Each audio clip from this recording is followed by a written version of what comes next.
Clipper Audio present The Infiltrators by Norman Ohler, narrated by Kris Dyer. The Infiltrators by Norman Ohler, narrated by Kris Dyer.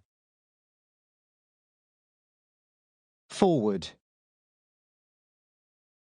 1.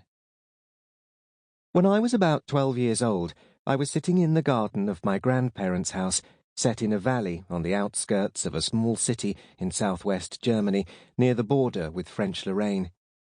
In March 1945, the town, which was also the place of my birth, was levelled by the British and Canadian Royal Air Force, with more than 90% of the Baroque buildings destroyed. My grandmother and grandfather fared the same as almost everyone else. Nothing of their homes survived the hail of bombs.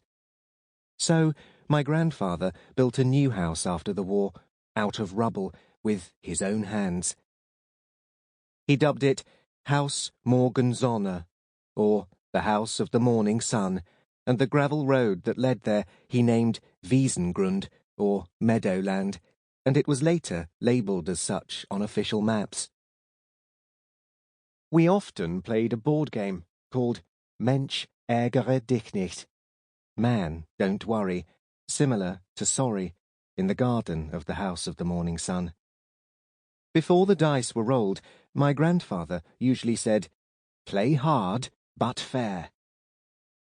This directive scared me a bit, even though I had nothing against fair play, and he wasn't particularly serious about playing hard, since, after all, we were only trying to have as much fun as possible while passing the time.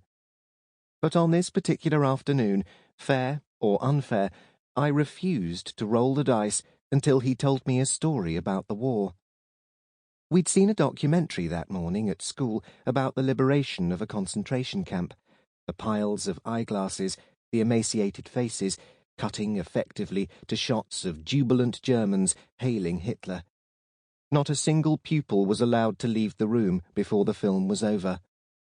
So, I wanted to know whether my grandfather had anything to do with all of it. At first, he shook his head and wanted to start playing the game, but I took the 2 ivory-coloured dice and looked at him searchingly.